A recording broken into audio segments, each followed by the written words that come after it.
English 121, Thinking Critically.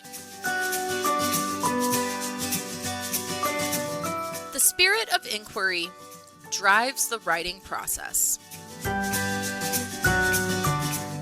Whenever you encounter a text, you must consider the question that lies behind the author's thesis, the implied problem or issue that the writer is wrestling with. Whenever you sit down to compose a text yourself, also be sure to think critically first about the issue at hand and then inquire deeply by asking good, interesting questions.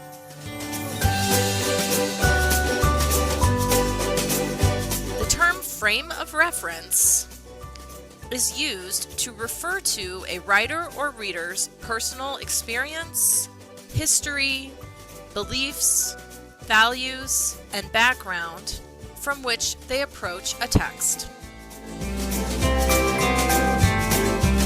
Writers write because they have something new or surprising or challenging to say in response to a question.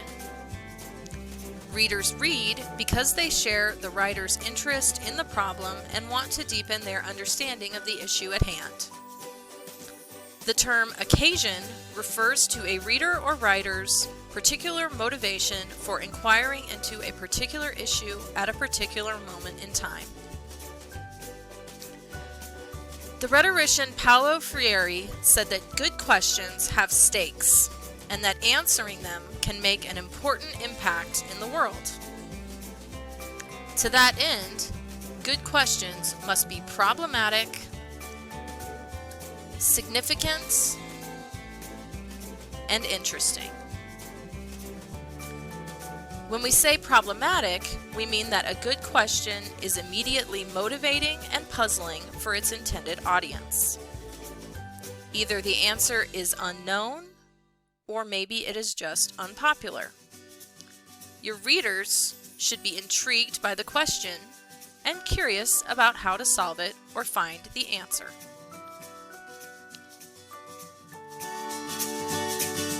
When we say significant, we mean that a good question should have something at stake. It should matter somehow and be worth pursuing. Good writing shows readers why the issue at hand is important. When we say interesting, we mean that a good question is one with which the writer is genuinely engaged. It has to be a real question for the writer, a problem with which he or she feels invested. Writing can only be infused with vitality when the writer is truly curious about a question or passionately concerned about it.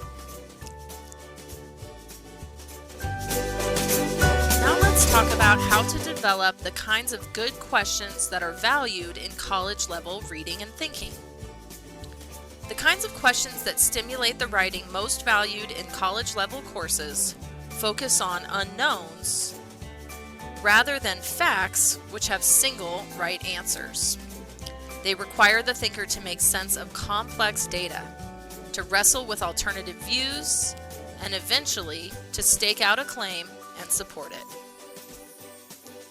Good questions are open-ended, they invite multiple points of view and alternative hypotheses, and they stimulate critical thinking and research. The historian Rodney Kilcup says that writers should begin their texts with a good, interesting question, meaning a question that sets the writer on a path of inquiry, of analysis, and ultimately, argument. Freire also believed that students should be problematizers rather than memorizers. Good questions arise when you disagree with someone or something, are dissatisfied with the current situation, or are unsure of your position on an issue, or are equally swayed by multiple alternative points of view, when you are dissatisfied with an earlier, easier answer to a question, when you are uncertain about the causes, consequences, purpose, or values of an issue, or when you are puzzled by a phenomenon or the inconsistencies within a text that you encounter. Be sure to state questions effectively. In your writing, you must make the question clear, even if it is not explicit.